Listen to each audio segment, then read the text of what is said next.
Welcome to Rainier View Christian Church. My name is Jeff. I'm part of the teaching team here. We're kicking off a brand new series called everyONE because we believe at the core of our mission, our vision here at Rainier View, that every single person in Pierce County matters. And so we're really focusing in on that, the beginning of a brand new ministry year, school year, looking at that.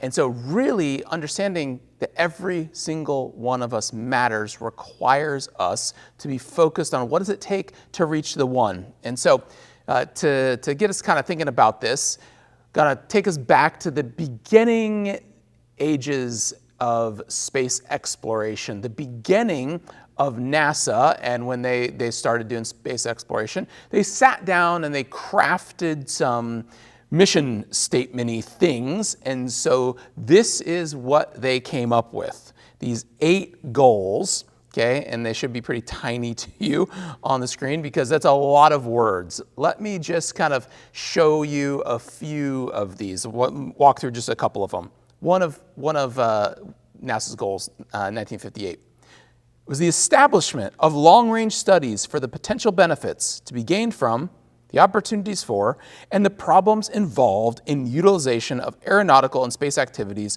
for peaceful and scientific purposes. That's clear and motivating. Or what about this one? The making available to agencies directly concerned with the national defense of discoveries that have military value or significance, and the furnishing by such agencies to the civilian agency established to direct and control non-military aeronautical and space activities of information as to discoveries which have value or significance to that agency. Okay. Yes, you can see the problems with this mission statement coming at you like that asteroid from the movie Armageddon, from many, many miles away, right? Like this is too complex, too unclear. What is going on? Well, something happened in 1961. Then President John F. Kennedy declared that NASA should have a different approach, and he gives this very clear, simple direction. He says, I believe that this nation should commit itself to achieving the goal before the decade is out of landing a man on the moon and returning him safely to Earth. And it changes everything for NASA. But what happened? It was just one statement. But that statement, the audaciousness of the statement, changes everything. It brought a new focus, a clarity to the organization that before was so cluttered, so diffuse, so complex in what they were stating that they were trying to do. All of that is cleared away with this one statement that brings a very clear and audacious goal. Now, something similar can happen to church. Say that the church is the bride of Christ. We represent the hope for the entire world that's contained in the good news of Jesus. And yet, we can be so diffuse and complicated in our focus.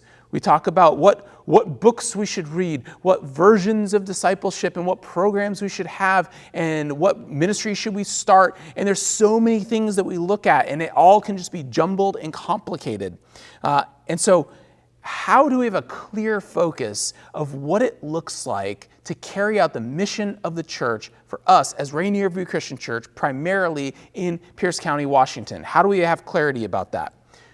Well, it begins by gaining clarity about what the core mission of the church is, which we talk about often is the Great Commission, what Jesus gives us as the mission of the church. And so we can never get tired, we can never say it enough. I want to look at it again. What does Jesus say the mission of the church is? The end of the Gospel of Matthew, we read these words. Then Jesus came to them and said, all authority in heaven and on earth has been given to me.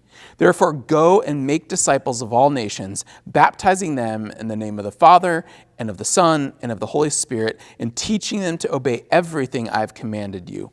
And surely I am with you always to the very end of the age.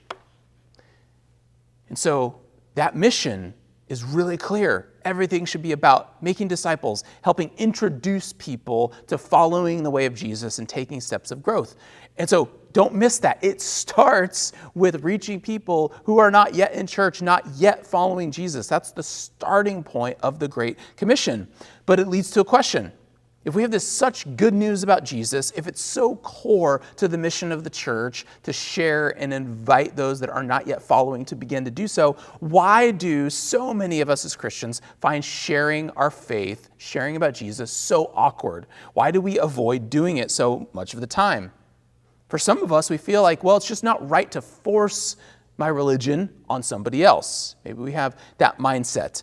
For others, we just simply don't know where to begin. We have the desire to do so, but we're just like, I don't know how to bring this up in a way that's natural and not like awkward and a little creepy.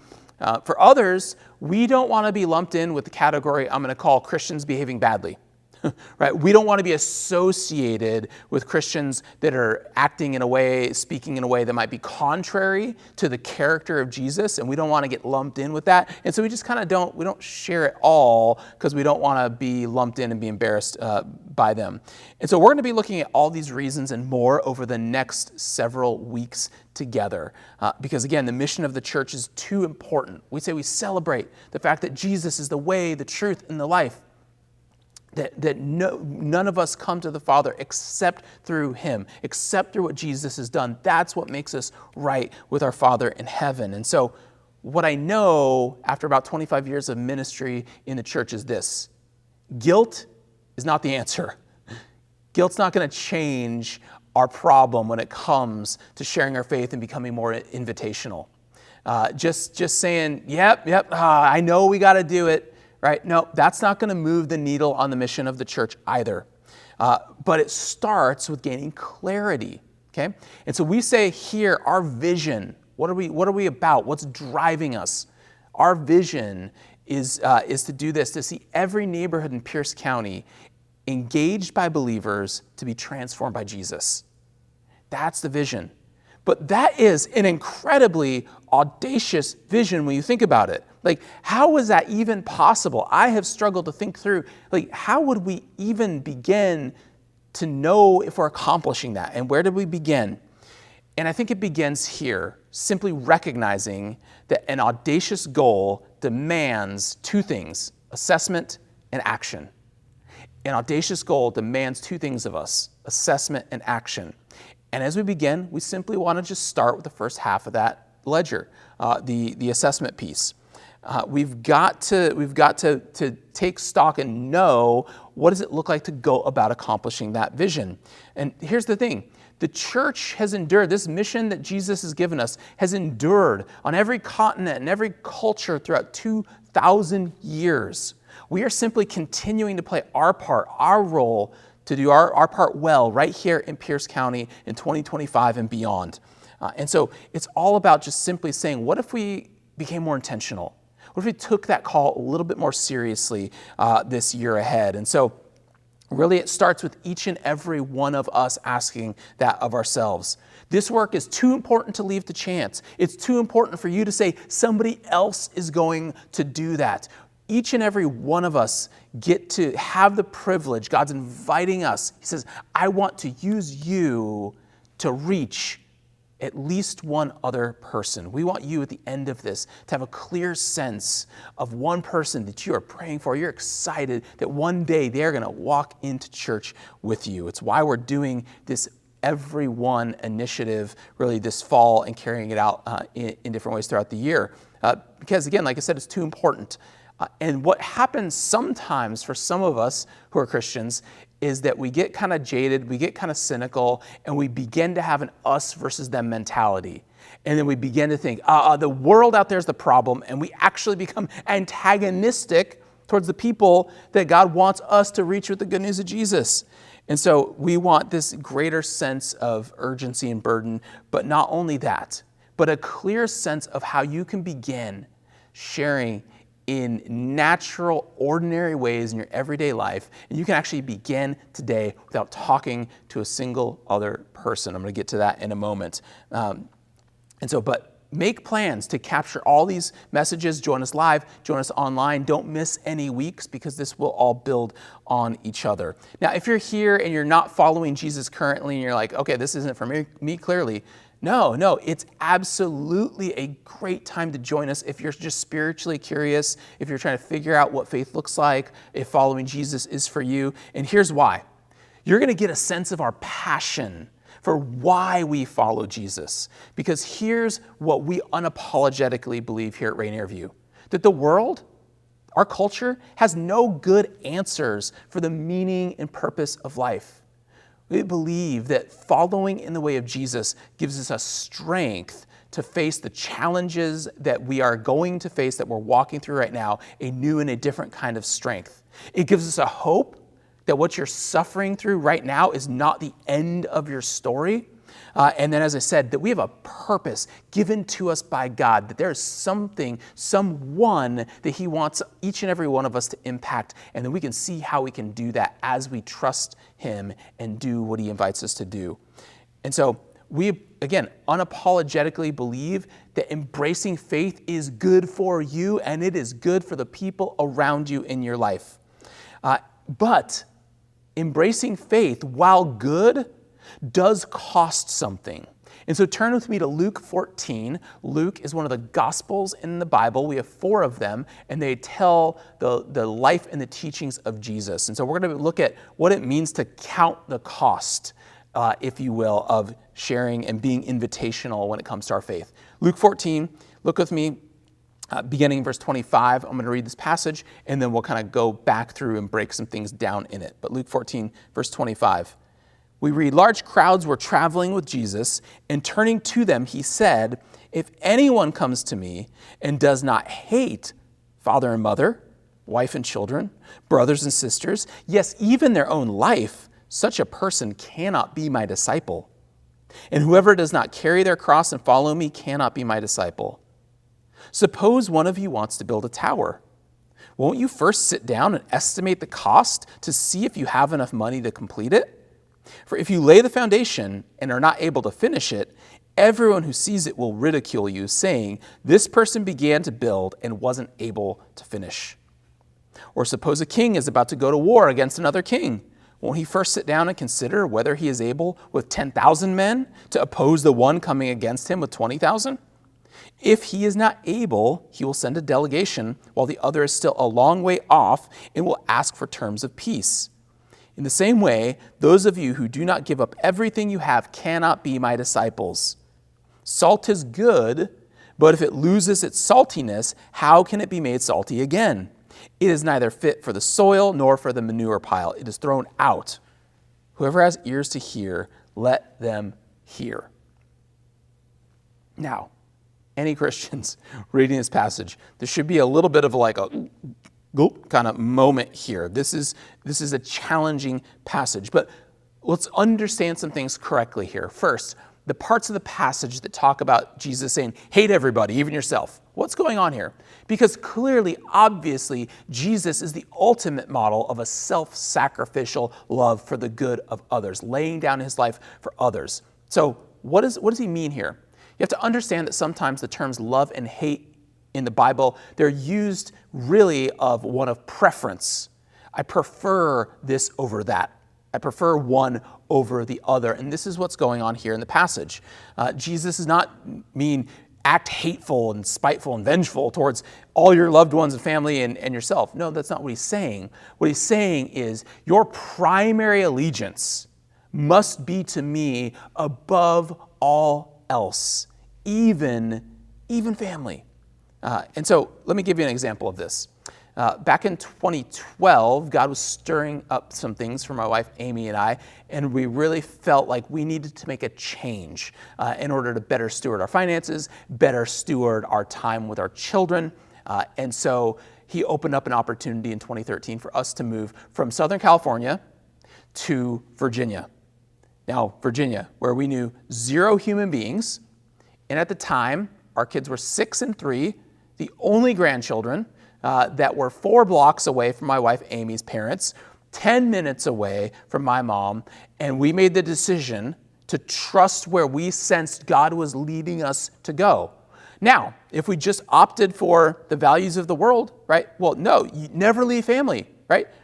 I'm not saying that's a great thing if you can remain with family. But for us, we had learned that there was a primary allegiance, that we have to listen to how God is leading us, to honor following in the way of Jesus, no matter what it costs. And we literally would not be able to steward our family time, our finances, and we wouldn't be doing ministry in the way that we're doing it today if we hadn't heeded that call, if we hadn't trusted to go where God was leading us. Now, I'm not saying for you that you must do the same thing, that you have to leave all your family behind. And some of you are like, that sounds kind of nice right about now. How do I get some distance? That's a different issue. We can talk about that later, okay? But what I am asking is, are you willing to lay down, to sacrifice whatever it might be for the sake of the gospel, in order to honor Jesus, to become more like him, and to see others do that as well? And so consider this promise elsewhere in the Gospels. Matthew 19, verse 29 says it this way: "And everyone who has given up houses or brothers or sisters or father or mother or children or property for my sake will receive 100 times as much in return and will inherit eternal life." You might not be called to the same sacrifice. It might not feel as big of an ask that God is making of you, but are you willing to give up your time, your comfort, your intentionality in order to see the Great Commission that Jesus has given us become more realized? In the passage in Luke that we looked at earlier, just this timeless challenge that captures really what the heart of discipleship, walking the way of Jesus, is all about. Let me read it one more time. Luke 14, verse 27. "And whoever does not carry their cross and follow me cannot be my disciple." The way of Jesus, following the way of Jesus, the Christian life, it is not about you. It is about the one who has not yet responded, and doing what we can to set the table and present the good news of Jesus in the best light so that others may respond. It's why we talk about here that one of our core commitments is that we give up our preferences to make room for people from all kinds of different backgrounds than us. I've heard it said this way, that the church is the only organization on planet Earth that exists for those that do not yet belong. Now, I'm not sure that's entirely accurate, but I think it does capture where our heart ought to be for those that have not yet joined us. And it requires a clarity about giving all of ourselves to the one who has given himself completely to us, for those of us that have placed our faith and our trust in Jesus. Jesus goes on in that Luke 14 passage to describe what it looks like to count the cost. Let me read that part one more time, beginning in verse 28. "Suppose one of you wants to build a tower. Won't you first sit down and estimate the cost to see if you have enough money to complete it? For if you lay the foundation and are not able to finish it, everyone who sees it will ridicule you, saying, 'This person began to build and wasn't able to finish.' Or suppose a king is about to go to war against another king. Won't he first sit down and consider whether he is able with 10,000 men to oppose the one coming against him with 20,000? If he is not able, he will send a delegation while the other is still a long way off and will ask for terms of peace. In the same way, those of you who do not give up everything you have cannot be my disciples." Now, an audacious goal. It demands action, but first we start with assessment. Assessment requires a clear-minded and sober-minded appraisal of what we are called to do and what we are not called to do. Now, I want to set your mind at ease a little bit. I talked about everyONE initiative. If you've been around church a while, sometimes these things kind of go like this. We're going to double in 3 years. We're not going to do anything differently, but we're just gonna like hope that God does it. That's not this. And I'm not saying don't pray big, audacious prayers, but if you pray those things, God's going to ask you to do some things differently. But that's not actually what we're doing in this. We want you to actually learn to count a little bit differently. Because, see, we kind of count often, for those of us that are Christians, by vibes. What do I mean by that? Right?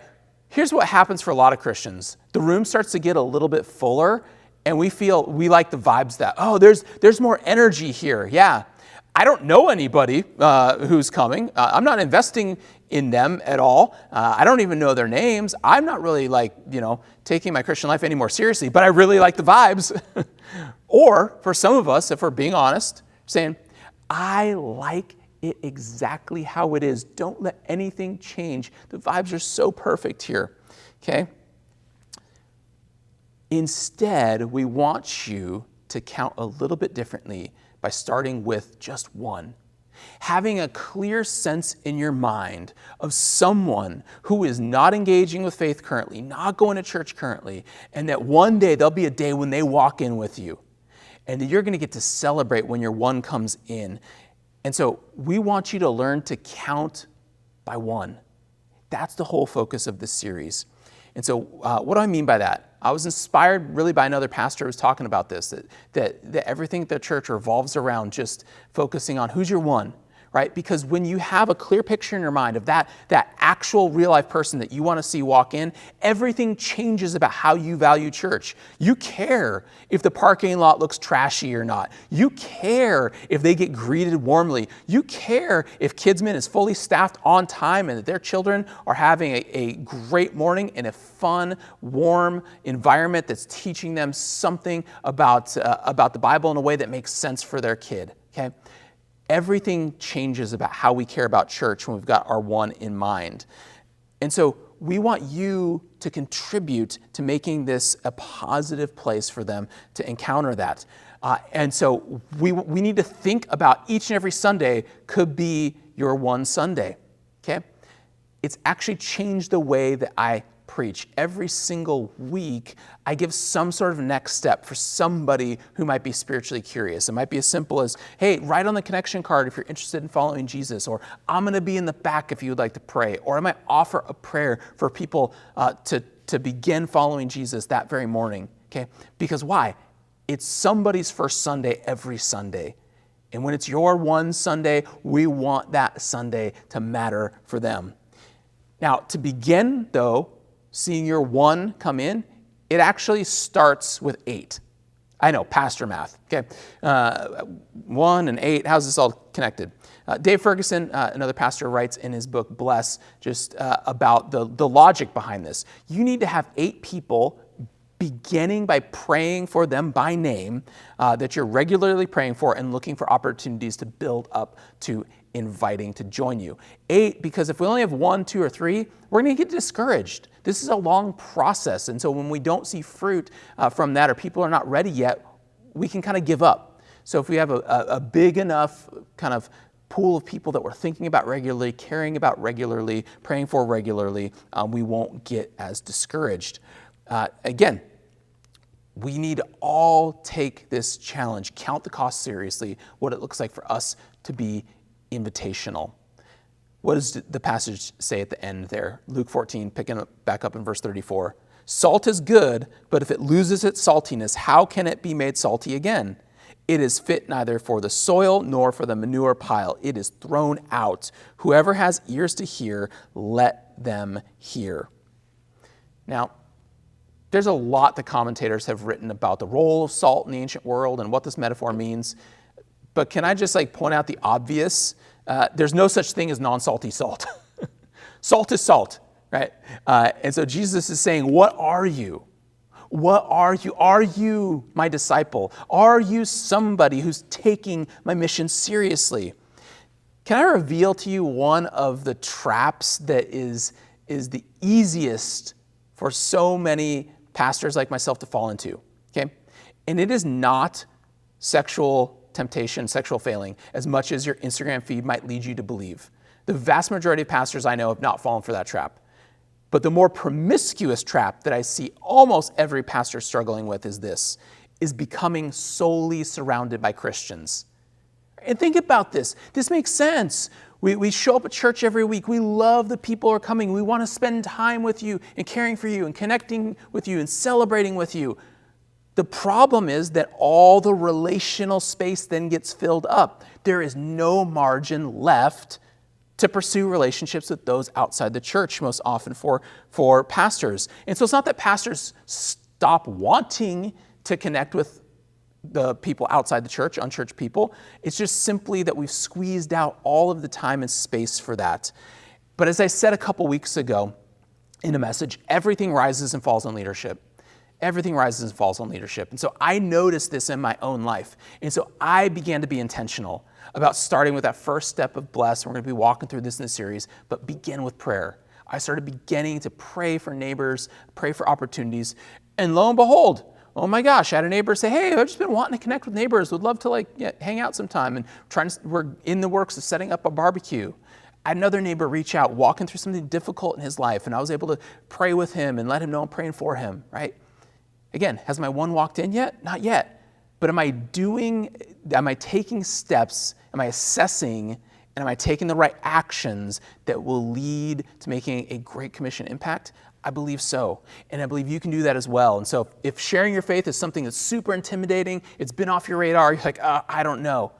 Again, take a breath. Okay, calm down, because we're going to give you just very natural steps to take in your ordinary life to overcome that fear, overcome that barrier that's holding you back from sharing with others.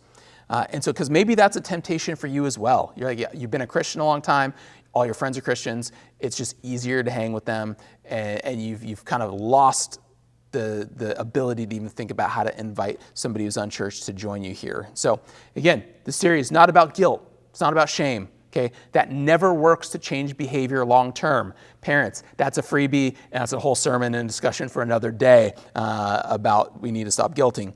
But this series is about seeing the beauty of God inviting us to do work alongside him, right? God could do whatever he wants. He could show up in anybody's dream in a minute, and he's doing that around the world. But he desires to have us be part of that work. Will we see that opportunity? And so this series is not about you running out and dragging 8 people with you next Sunday. No, it's about counting the cost to do the long, probably slow, and continual work to see how God wants to use each and every one of us to one day have our one walk into church with us. And so where to begin? Just name 8 people. Name 8 neighbors, coworkers, classmates. Pick a sphere of your life and name 8. You might be like, I don't know the names of all those people. Great. This week, your challenge is to move from grumpy looking old man 3 houses down from me to like Steve, right? Find out his name, but get those 8 names. That's where we want to begin. Why? We've got to learn to count differently. If we're going to celebrate that day when our one comes in and joins us, it starts with our 8 by name and just simply asking God, who are those 8 for me? Again, we have this audacious goal, vision, to see every neighborhood in Pierce County engaged by believers to be transformed by Jesus. If we're going to do that, it starts with each and every one of us thinking about our one. And so make a plan to be here with us. Start by naming your 8, and we're going to just take this one step at a time. And we believe that God has got some big things in store for us, a year of celebrating some amazing spiritual breakthroughs. And so continue to join us each and every week for this series, everyone. Have a great week.